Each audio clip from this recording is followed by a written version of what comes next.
Hey, welcome to the 2019 Middle School and High School Provincial Ultimate Championships.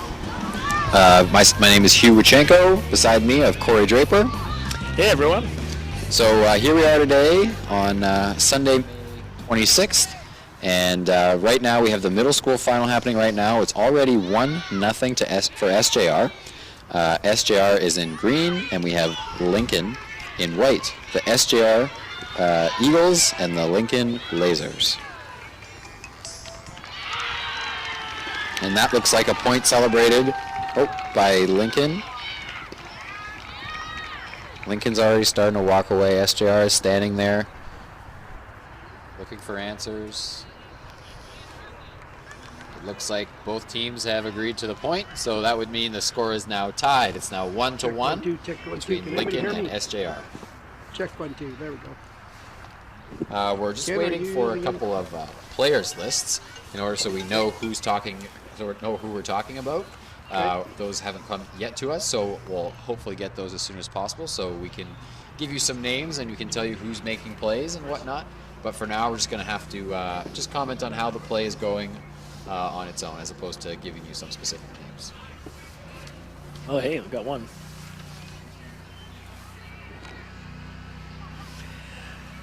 Anyone who's watched the last few years of these finals is going to be pretty familiar with SJR, and Lincoln's been in a couple of them as well, if I remember correctly. Yeah, I think Lincoln and SJR were in the same final last year, and I think Lincoln ended up winning last year. Live. That's the first time in a while I think SJR had actually lost in the provincial final in middle school.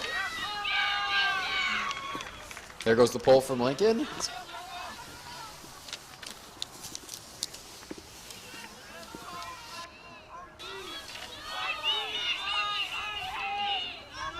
SJR is going to pick that up. It looks to be number 30, Cooper Paulett. We now have our list. He throws it into the end zone. And that is a catch. Yep.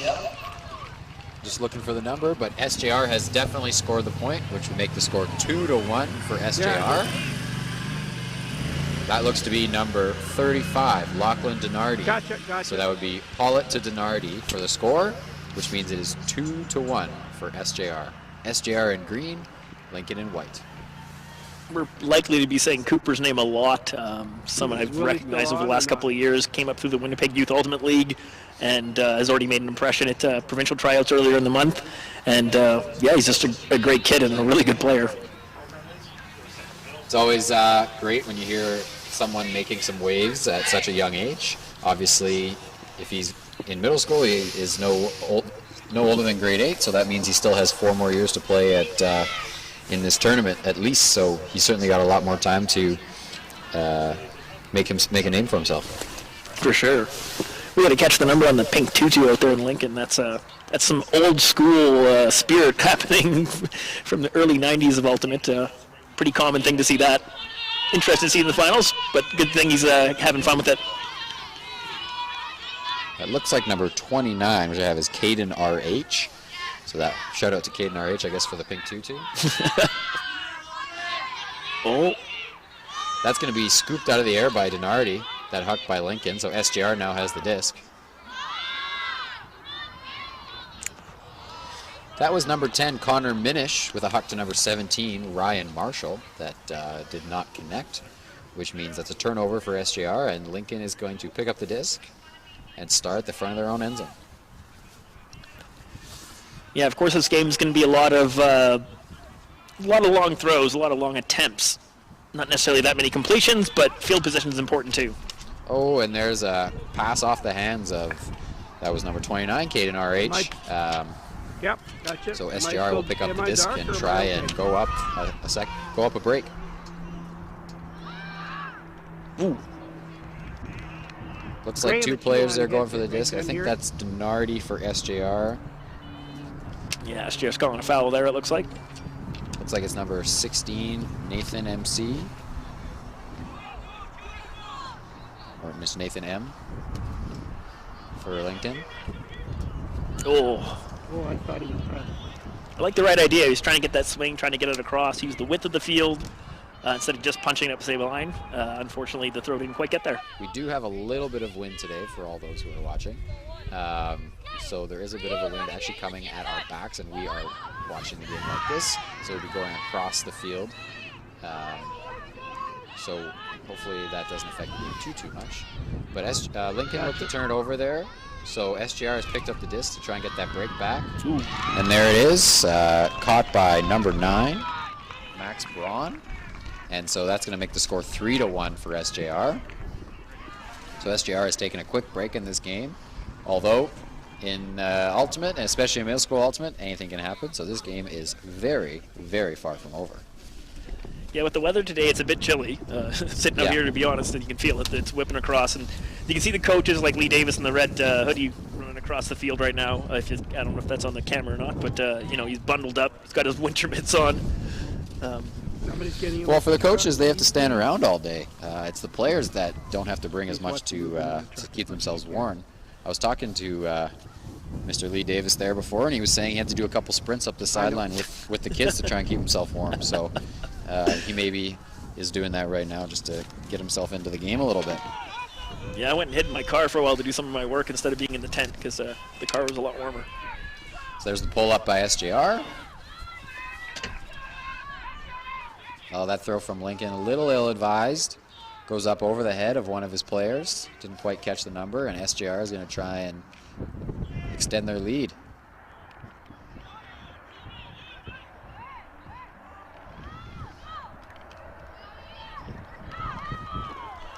There's another score for SJR. That was number 14, Evan Brom, to number 22, Adam Buchwald for the score. SJR is really excited, celebrating a lot right now because the score is 4-1 for SJR. Yeah, Lincoln's going to have to strike back pretty quick or they're going to find themselves pretty far behind. And SJR, over the years, has sort of had a killer instinct. When they get a lead, they usually don't give it up. This came from the third place game. It's from middle school. It's taking place over back at our main fields on field 3. So we had the Freedom Falcons from the Freedom School. It's a new program with us, which we're really happy to have, and actually a bunch of homeschool athletes that are been put together. But quite an impressive group. Great pink shirts, and then you can see the pink shirts from very far away. That's right. And the team from Ness, which is awesome, Ness, and they also have earned their way into that third place game. So there's the pull up by SJR. There's a huck deep for Lincoln. Just jumped a little too early. Couldn't quite get there. A lot of huck so far in this game. Yep. Oh, oh, great tip there by Lincoln. I'm going to catch that number 40. Yep. Ava.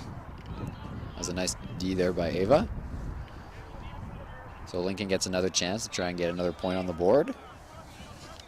I think that's the first pass to a girl so far this game. Not quite, but close. There, I guess the other one was actually not intended for, but caught by. There you go. Yeah, unfortunately, all these long throws. Well, wait a minute. That one might. Oh. Just a little out of the reach of number 17. Yeah. That was Caitlin M. A little out of her reach.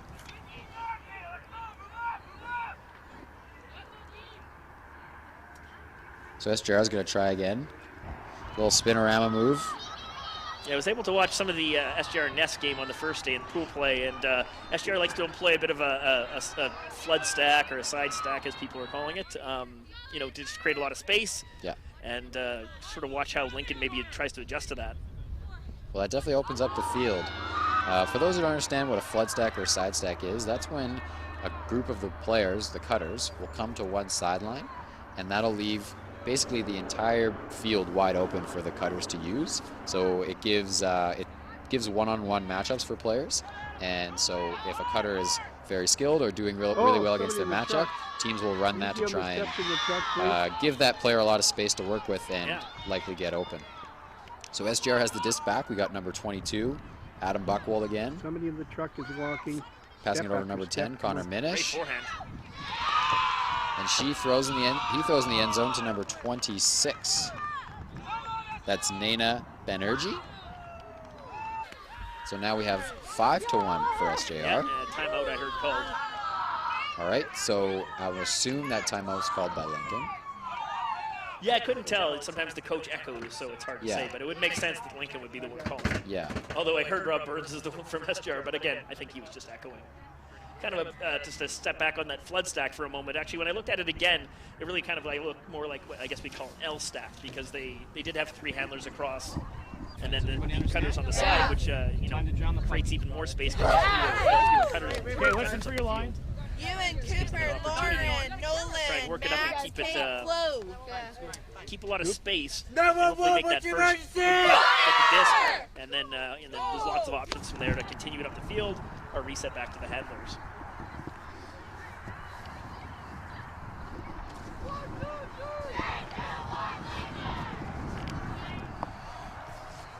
So Lincoln and SJR both have their cheers after that timeout call. So both teams are back and ready to go. The score is 5-1 for SJR.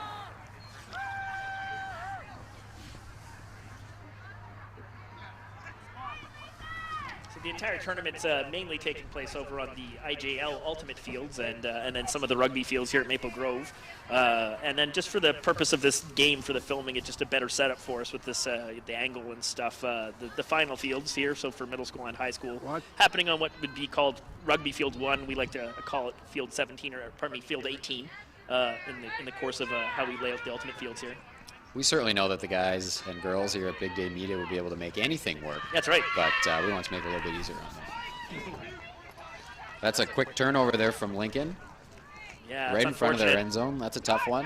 Yeah. So yeah, Cooper Pollitt's the one with the disc right in front of the end zone. That one's going to be caught, but not in the end zone quite yet. He's got that great D. A gentleman with the green hair. That was big statement. That was number 34, Nolan Ducharme with the green hair. Yeah. Couldn't quite see who he tried to throw to in the end zone, but that one was D'd by Lincoln, and that's a really big defensive play. Yeah, they really need that one. So Lincoln really trying to work their deep game here. Not a whole lot of success to start. It's definitely a lot tougher when it's so windy out, so they might want to be aware of that, but you know, it's probably worked for them all weekend, so they're going to try and work through it perhaps. Absolutely, as well. yeah. Watching the other middle school games, there's definitely lots of long throws. It actually seemed funny, the Field 3 and Field 2 over at our park are usually the windiest because they're by the river, but we seem to be almost better protected over there, and they were getting off tons of long throws in that third place game and with lots of completions. I was quite impressed.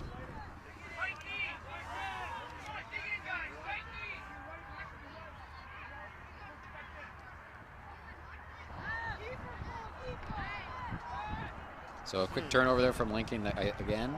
So SJR is going to have a chance to punch in as well. Pollitt's going to pick it up right maybe 10 yards in front of the end zone. Forehand from Pollitt, caught. Yeah.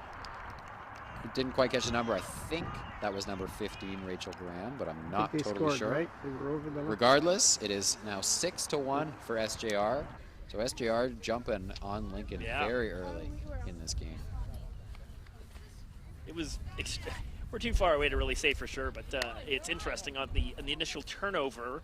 The SJR player with the orange cleats who's leaving now. He went to stop the disc and it actually looked like he picked it up and then just put it down again. So that might have been a turnover, but nobody noticed. And again, we're really far away, so he may have just actually been tapping the disc sort of to stop it from rolling. But at this point, Lincoln could use any help they could get to get the disc back. For those who don't understand how each point starts, it starts with a pull. So the team that scores the point previous has the disc in their hand, and we're going to walk you through it as you can see. So the players are talking to their teammates so they know who's covering who, and then they signal their hands. Each team signal their hands, let them know the pull's up, and then a throw goes from one side to the other in order to start the point. And generally each team tries to throw the disc as far as they can to get teams to have to work up the field, but sometimes you use different strategies, and that doesn't necessarily mean going as far. Now in Lincoln's case, they love to throw it far, and that was number 19 for Lincoln, Carson B. And that throw, I think, just kind of caught the wind a little bit and just sailed over the head of the intended receiver, which I think was number 36. I loved his awareness to actually signal to the near field camera operator to take a little step back to give him more room for that backhand. That was number 36, Anna M. And I understand why a player would want to do that. You know, we're not used to, and we being Ultimate players, not used to having cameras around for these games. So, you know, we sort of need to be aware that there's a different element to the game. And so, knowing that that person needs to get out of the way is a good thing to think about. Yeah. Ooh, just slipped. That was 35, Lachlan Donardi, that slipped there, unfortunately. Yeah. Does give Lincoln another chance. This is number 32, Nathan W. To 46, Aiden G. Aiden G looking to shoot it. Nice. That's a great catch by Lincoln. Boy, they needed that more than anybody else right now. I think that was number 21. Yeah, Lincoln seems to, on several of their long throws, kind of have a little bit of trouble with the angle of the disc, meaning the front of the disc is kind of angled up and the discs are going a little bit up and basically not in the direction they really want them to. But in that case, the release actually worked out quite well for them. My apologies, that catch was actually made by number 36, which is Anna M.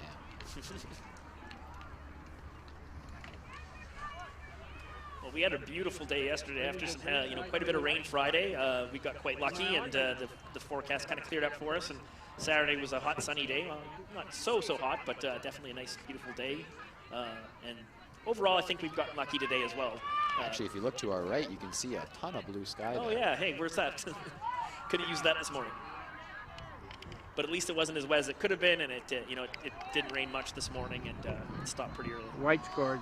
So with that score by Lincoln, it's now 6-2 for SJR. Yep. Lincoln got their second point of the game, and they're going to shoot it deep right away. They got someone open. And it's caught by SJR. The Lincoln player is definitely kicking themselves knowing that, they didn't quite know where their player was, and she just snuck behind her. But nevertheless, SJR takes that point and is now 7-2 for SJR.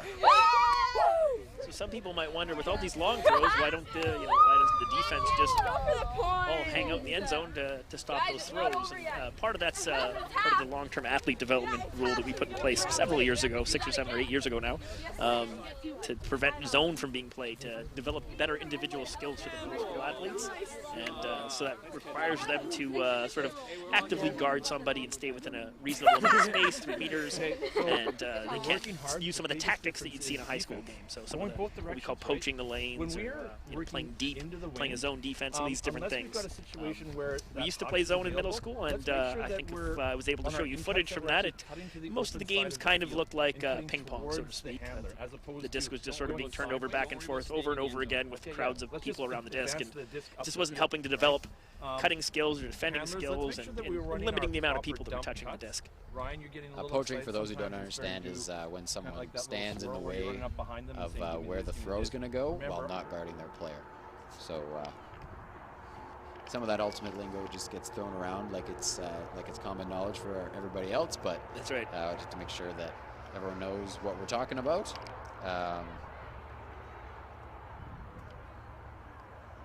So yeah, that's poaching the line. So we did, because we sort of got a little bit of a late start at the beginning of this game. So we should be pulling not from down 100% here. sure who's going to be receiving after half, you've but got you've got for your Lincoln's line? sake, it would be nice if it was them. Audrey, Nolan, Simon, Kate. Now, I'm not sure if another timeout was called. So I wait, believe this is hold on. half. Yeah, we are receiving, but I still want that line. Yeah, I think it's But we're 7-2. receiving down there. That's right. Yeah, down there. Yeah. That's the high school games go to 15. Cooper, The high school games do go to 15 for the What's your final. emergency? Yeah. This is halftime for those who are joining us. It is now 7-2 for SJR. It actually doesn't seem like half. That was really quick, so maybe that was a timeout. But I mean, it's possible they're playing to 15. They seem to, when we do, last year we had listed the game to 15 and the coaches agreed to pay to 13, so sometimes we're never too sure what they're going to do from here. Lasers seem to be walking the line pretty quickly again, so I guess it wasn't halftime. Yeah, that might have just been a timeout.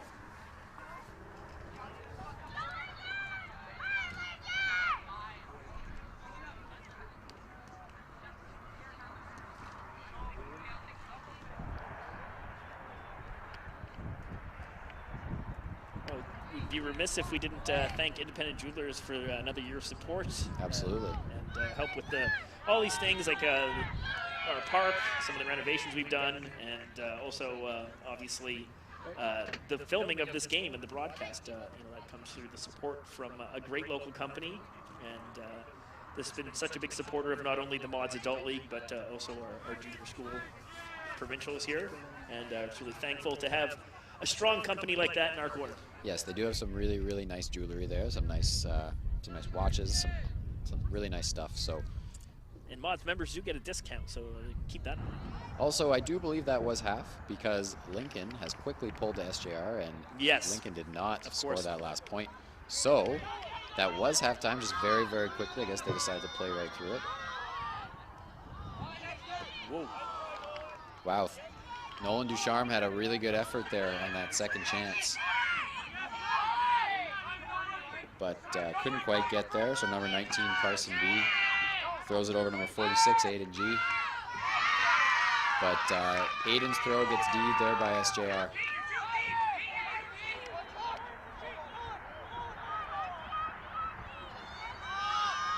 Oh, there you go.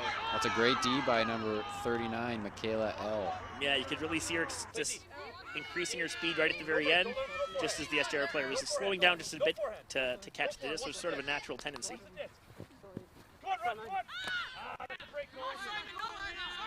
That's caught by number 32, Nathan W. Oh, see, there's that poaching you're talking about. A little bit of that too, but also part of that was just that the Lincoln player was maybe hanging out a little too close, which brought his defender into that range. Yeah. No, that definitely wasn't against the rules or anything. Yeah, like no, that. no. The disc goes up in the air, the player sees the disc, and they try and get it, that's fine. Of course, it's just yeah. when they try to anticipate where the disc might go before it's thrown is when it's an issue. Right, right. And of course, yes, once the disc is in the air, anybody's. It's fair game for anyone. So Lincoln with another turnover. They throw into the middle of the field, and a couple bobbles there, but caught by SJR. SJR in green, Lincoln in white. 17, Ryan Marshall hucks it deep, and that's caught by Ducharme. Ducharme throws it back to Marshall. Marshall gets all the way downfield for that. And it looks like another D or another D by Michaela L, or perhaps just a miss from SJR, yeah. But Michaela L was definitely in the vicinity, and I think if she didn't touch it herself, definitely stopped the SJR player from getting it. This little inside backhand pass from Lincoln. Nice catch. Great catch there by number 36. Anna M. To Aiden. Oh! Really big layout there by number 21 from Lincoln. She could not quite get there, but a really, really solid effort from number 21, Caitlin T.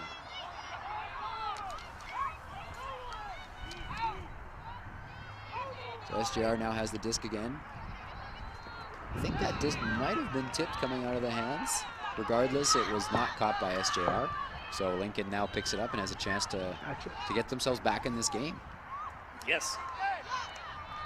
Oh. And it looks like they will. That was number 32 to 46, so Nathan W to number 46, Aiden G. So that now makes the score 7-3 for Lincoln. So don't count them out just quite yet. There's still quite a bit of time to go. I actually agree. There's something at a half. There was something different in that Lincoln point. I just was noticing a lot of players moving a little bit more efficiently.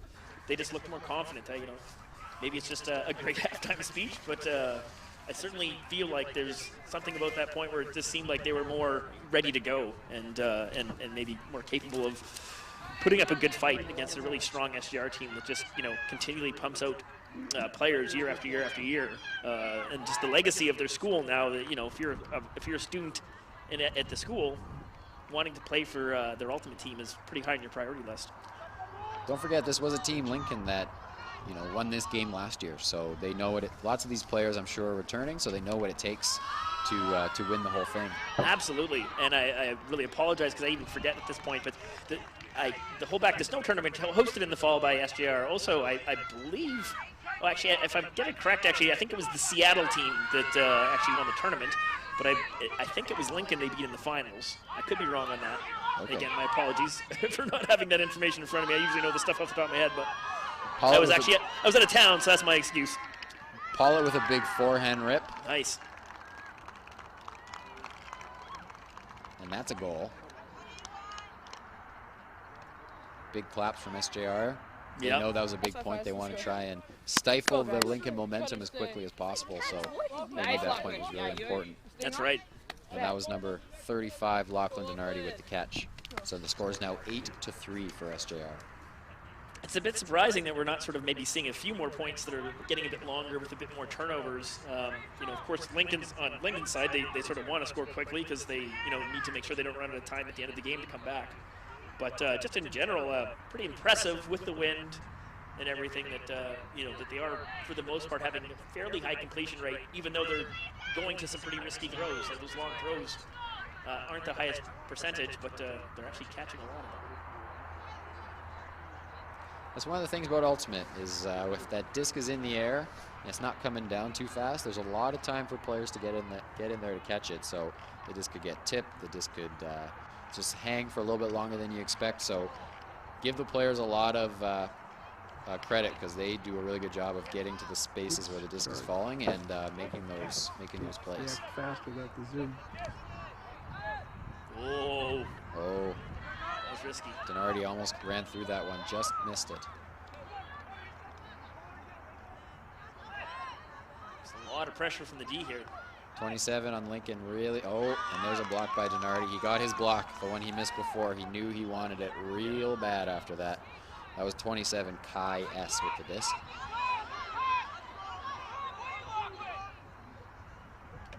That's a great D. That's a great D by Abby. Oh, sorry, Anna. Anna M. She's made a couple plays already today.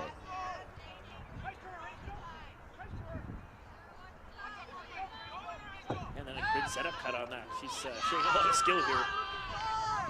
Well, unless everyone else is very short, she's Yeah. she's very tall. She's one of the tallest players Yep. in this game. So Yep. there's a deep shot from Lincoln. To quite the crowd, though. Oh, it's a good D. That was a great catch there. I think the Lincoln player might have had a pretty good chance at the back at the end of that if it didn't get intercepted.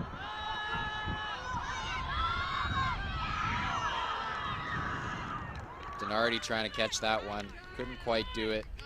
Kai S there with the defense. It's great hustle for him to get there. He really had to push hard to put the kind of pressure on that was needed to score. Now look at the distance of this from the disc to, that starting position. Unless you're playing some sort of isolation to your handlers, it might be a little bit too far for the style of game they're trying to play.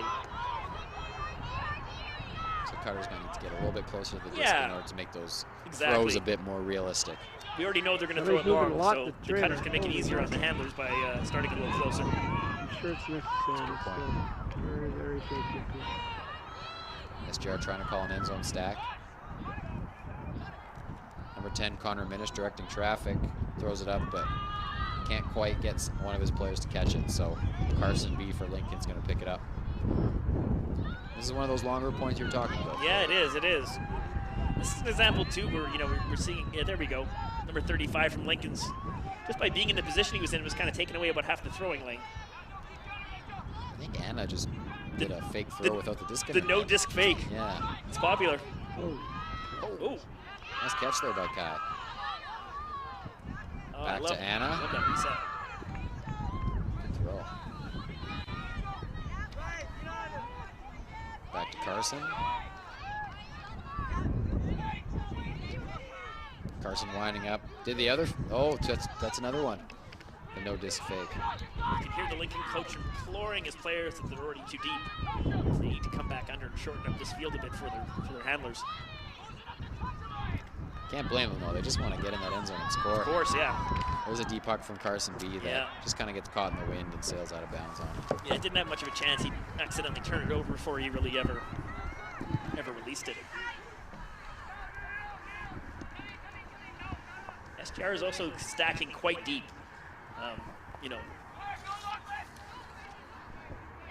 Oh boy. Looks like Kai's going to be in the way of that There one. he is. Karate chops that one down. Yeah.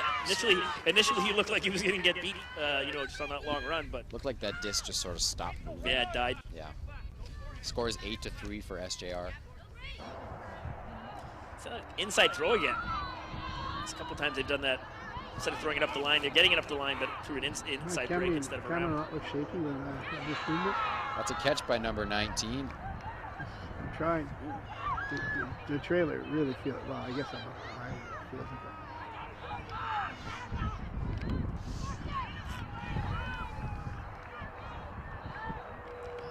Oh, Kai trying to get back in there to catch it.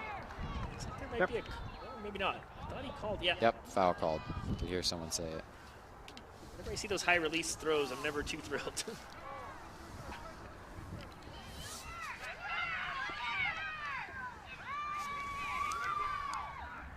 And with the disc. Lincoln really needs to put this. There we go. And they did. Oh, and quite the dance move Quite on the celebration. Emphatic spike and dance move. I'm noticing a plethora of provincial team gear on the players on the field. Not everyone, of course, but many of them. And while some of them actually have, or potentially have already been part of the program, I'm also assuming we just probably have some younger siblings here that are, enjoying the leftovers of their older siblings' mofo and other gear. That they're wearing a lot of mofo shorts I've seen so far. Well, I do know that a lot of the older adult touring players, not older, but just the adult touring players, have a lot of gear.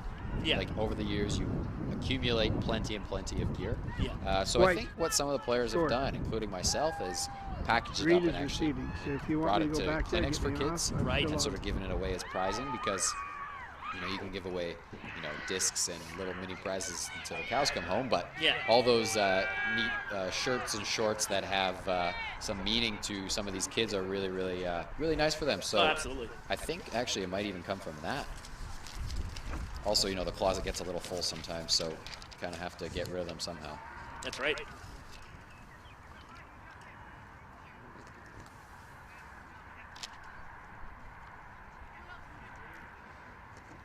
I find it interesting that all of the parents have decided to go on the same side of the field as the players, so they're sort of watching the game through the backs of the players. It's good for us. There's no one in our way. That was actually done by us. That Oh, was, I see. I'm sorry. That was Big Day Media and us making sure all the parents stayed off this side. Okay. That way we had a clear view of the field. Right. That's Wow. That's a great catch D. by Carson B. And now I'm noticing the parents lined up at the back of the end zone. That's a good spot too. Got their blankets, their chairs. Blankets, chairs, a cup of coffee. What more do you need? Yeah, some tidbits maybe. Oops. Should be giving a sponsor plug to somebody's sponsor. The score is 8-4 for SJR. SJR in green, Lincoln in white.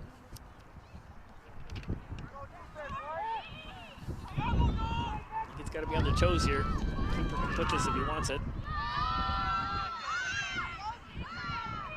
It's a forehand shot that's sort of misread by everybody. Yeah. But it's really tough to read the discs in the wind when the wind is like this.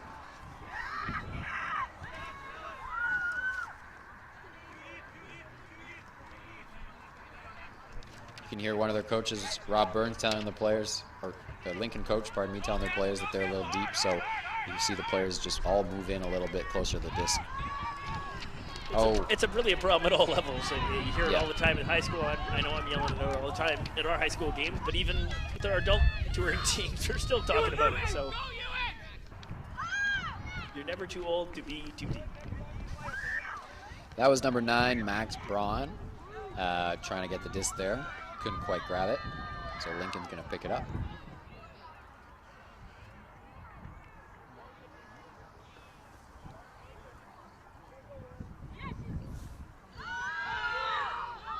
.32 Nathan W. with the shot. Oh, wow.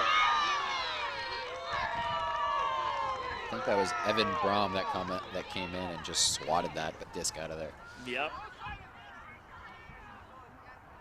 Pollard again with the forehand shot up the line.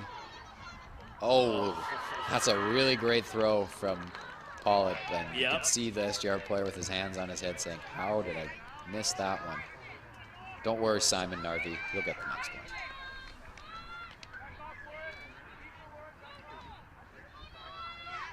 appears like they want to be playing West Coast, and they appear to be using some initiation cuts, but they also appear to be maybe starting a little bit, not quite in formation. So it always looks a little bit off. It's hard to tell who's supposed to be in what spot.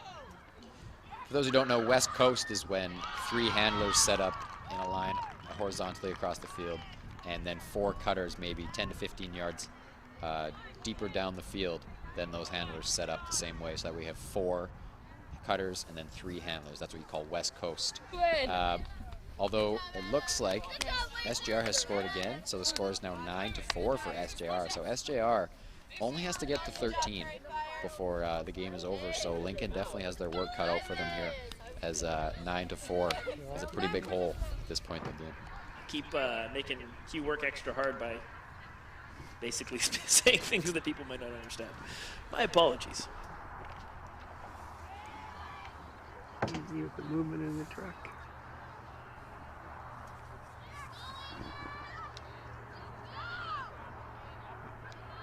I gotta be honest, from here I can't make out the coaches out talking to Lincoln. Everyone's so bundled up, it's hard to see.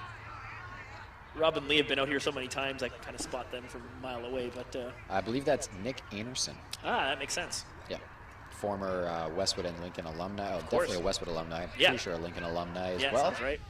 And also a provincial team player, and I believe he played at Worlds this past year with the Dominican Republic.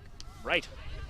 So he's got some really big game experience to help these youngsters learn from. Yeah, Nick was part of the Mofo boys team at a time that we really had a stellar cast of players, and he worked hard to get on that team and was a big part of it. I believe he won gold in Edmonton in 2016. That's right. So, again, big game experience. Nick's got it. Oh, that's unfortunate. Yeah, it's a tough drop from Nathan W. SJR is going to go deep. Looks like that disc is, sailed out of bounds. Players sort of shrug their shoulders and understand that they're not going to catch it. So that was 22 Adam Buckwold that knew that wasn't quite catchable. So Lincoln's, I believe that's Carson for Lincoln, that's going to pick it up and try and get themselves back on the board. Try and get into this tough spot. Trap, coffin corner here. He's right in his own end zone, right in the corner. Really doesn't want to turn over deep in his own end like this. That's a big throw from Lincoln. Michaela L. trying to get that one, just can't quite grab it. Yeah, she'd broken free from her check, but the disc, of course, at that distance didn't quite make it. There you go. That was 10 Connor Minish with the throw that just sort of sailed over the intended receiver's head.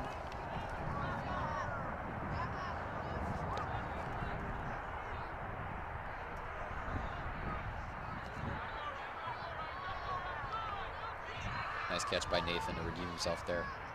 I loved how Nathan did a little fake out there. He pointed to where he wasn't going to go, and then he sprinted to where he wanted to. I believe there was a discussion on whether he actually caught that disc inbounds or out of bounds. Yeah. Lincoln seems to be saying that he caught it, dropped off both his feet, and then sort of moved his white out of the field of play. Although it does appear that they have decided that he was out of bounds when he caught it, so looks like SJR is going to take over here. There's a deep shot for Ducharme. I think Ducharme actually was in before he could throw that. Yeah, he was well in. Regardless, Buckwold caught the one right after, which now means the score is 10-4 for SJR, and Lincoln is running out of time here. Yep. Again, SJR just has to get to 13 points, and so does Lincoln. So the games are played to a score as opposed to a time. So for those who don't understand that. So that means SJR just has to get 3 more points before the game is over, and Lincoln will have to get, scored. well, I guess 9 before SJR got that many. So they definitely have their work cut out for them, as I said earlier. But again, it's still middle school ultimate, so definitely anything can happen. You can see some of these shots for Lincoln are very, very close, and they only maybe is a couple of inches in this game is, only 2 or 3 points difference, perhaps even tied. So, Lincoln is definitely right there in this game. Cooper signaling to throw with a pull, and he does. So just for a frame of reference, there's 50 yards between the fronts of the end zones. and the end zone's 15 yards. So that means that throw that went up was probably close to about 60 yards. So that means we have middle school players throw 60 yards. Yeah. So you can definitely be impressed by that. And that's a middle school field dimension, which is why if anyone's listening that thinks, hey, wait a minute, the field's supposed to be 70 yards long between goal lines, etc. It's because we're using a smaller field.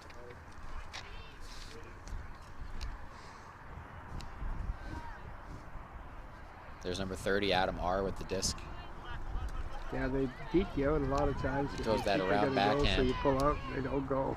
And it sort of just sails over people's heads and then just sort of drops to the ground before anyone can get there. So again, that's the wind coming into play and adjusting how the disc is flying. You can see Cooper there directing traffic. Yeah.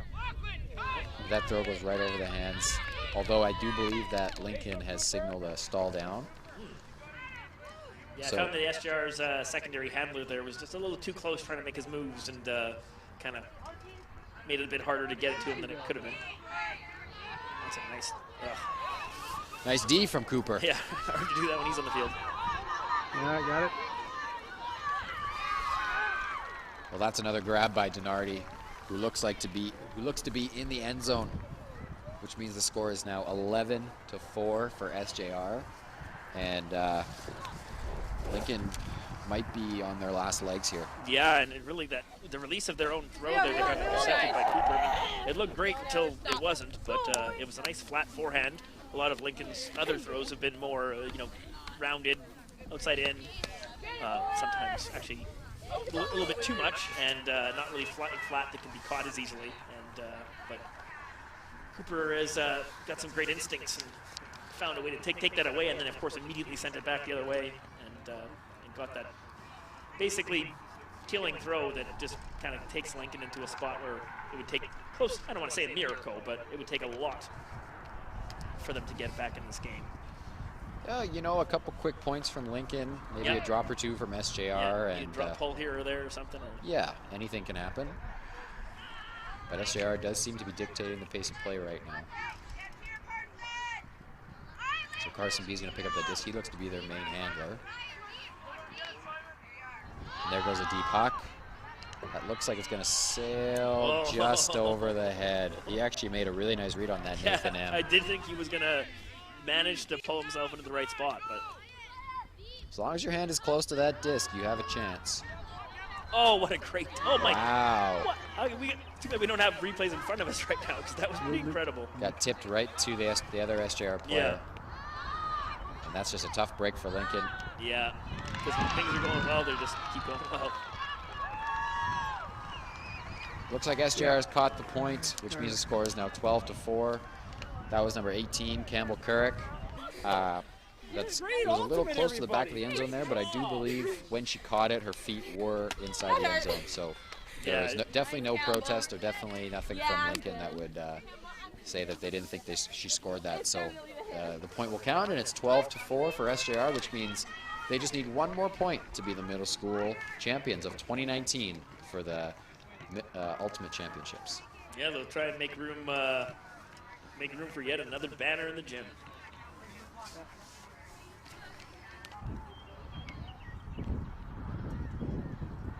They might be running out of room soon. Pull out, don't worry. That's right. Time to build a new gym. I think he's gonna go see. SJR signaling they're ready for the pull. Lincoln signaling as well. There goes the pull.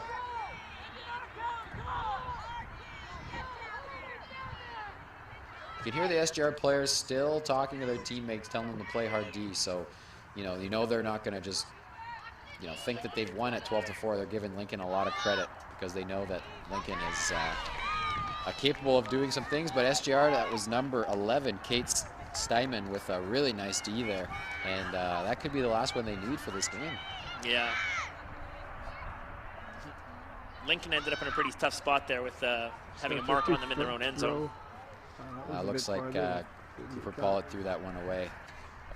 Just kind of got away from him as he was throwing it. So Lincoln will have a chance to keep themselves in this game. Their score is currently 12-4 for SJR, and the game is to 13. So SJR just needs one more in order to win. Oh, that looked like a little foot block there. The disc was definitely altered in some capacity because it wasn't caught by Lincoln. But Pollitt's going to pick it up again and try and put him away. Outside backhand, looks like SJR has some numbers, but it does sail a little bit too far. I think that actually might have been out of bounds when they would have caught it anyway. It's definitely out of bounds right now. So Lincoln, again, will have another shot.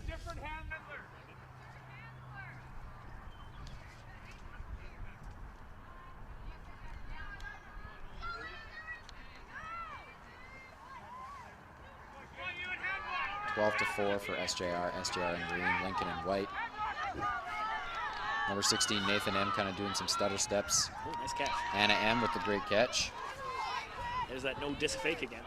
If it ain't broke, don't fix it, Corey. Right. Lincoln needs to get a little bit more space away from this disc. They're just really crowding. Oh, that's unfortunate. Oh, wow. What a great catch. Great recovery there from Noah S. He dropped it, but it stayed in the air, and he just needed one hand to finish it, and unfortunately, he throws that one away. SJR tried to too much of a rush. To have a kill shot there, but they couldn't quite hit their target.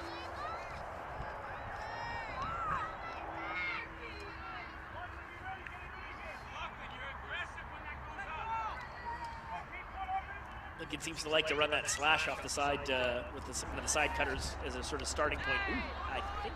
Oh, he's okay. I thought there was an injury on the mark on the floor. Gotcha. Oh, great bid there. And on that injury, I don't know if you noticed, but in the middle of a middle school provincial final, you know, one of the Lincoln players checked down to make sure that SJR player was okay. That's right. He was more worried about whether he maybe hit him with his arm on the follow through the throw, if he's okay. So even in the heat of the moment in this game, players are still looking out for their opponents, and that really shows what Ultimate's all about. Yeah. There's another throwaway from Lincoln, and SJR is going to pick up the disc once again. Pollitt over to Ducharme, back to Pollitt. Oh, wow. And there it is. It's a heavy bid. He tried real hard there, but just didn't quite get there. I hope he's okay. Denardi with the catch. Yeah, I think might have winded himself. That was Noah S. So they're checking in on Noah S right now.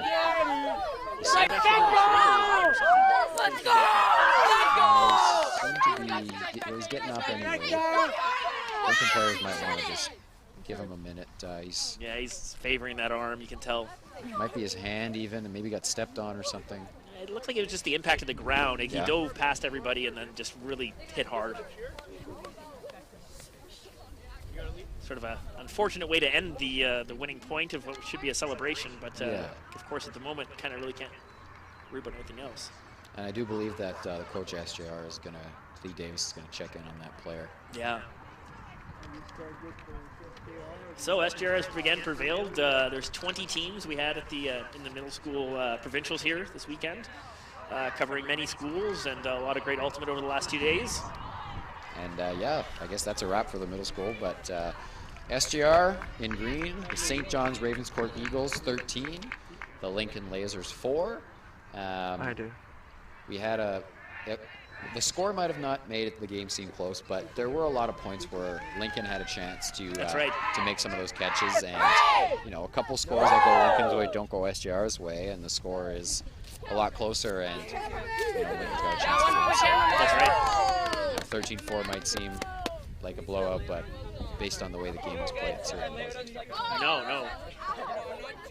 Many of these players, if they're in grade 8, this is their final kick their last hurrah, yeah. and next year they gotta step up to the plate and enter the world of high school ultimately.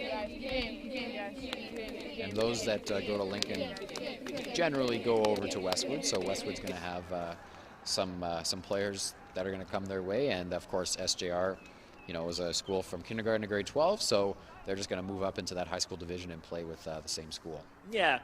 We like to steal a few of those Lincoln players over to Sturgeon once in a while, but there's no bias from Corey, even though he is the coach of Sturgeon, and Westwood and Sturgeon are in the same school division. So Corey's probably going to head over there right now and try and try and recruit a few players. Yeah. Hey, we stole Jeff Boris all those years ago, so maybe we could sneak somebody else out. probably the last thing Lincoln players want to hear. Yeah, no, I'm not going anywhere near. It's actually interesting. Jen Stark, for many, many years, ran the Lincoln program. She started with Westwood, the high school program we're talking about, that they feed into, and then she ended up for a long time coaching the strong Lincoln program and bringing it to what it is. And then recently, in the last couple of years, has moved actually back into the high school realm, and it's part of the Westwood program again. And so it's a bit of a transition as the program and the franchise, so to speak, it transitions to new other coaches that have been helping out, and some of the young returning players, as you mentioned, like Nick Anderson, as the players engage in this, what we call a spirit circle here. The players are saying some words, giving out some prizes and other accolades to people from the other team. Usually looking at things like MVP, but also most spirited. Yeah, spirit is definitely the more important recognition in this sport. So that's definitely something that the players learn at a young age, and that carries over into high school and into the adult leagues. So I believe that'll be it from Corey and I for this middle school game. Again, SJR and Lincoln played in the final together, and SJR prevailed with a 13-4 win. We will see you in just a couple of hours for the high school final. The teams who are playing, we have yet to know. We do have this information. So we do know that semifinals are taking place as we speak. Okay. And the SJR varsity is against the Gray Academy Raiders. Okay. And then the defending high school champions, national champions, all the champions, Kelvin Clippers are playing against Westgate, their top team. So it's a kind of what we expected coming into this provincial final. These four teams would show down, and we'll see. Both groups? We'll see who shows up again. An SDR Kelvin match would be a repeat of a couple of previous finals, but Gray Academy is trying to make some noise with Sarah Jacobson's graduating year, and of course Westgate has come a long way to build their program up, and they had a big win over Gray on the first day of the tournament. Okay, so we'll have a combination of Westgate, Gray Academy, SJR, and Kelvin in the final here in just in about an hour and a half, 2 hours or so. So that'll be it from Corey and I. We will see you in about an hour and a half.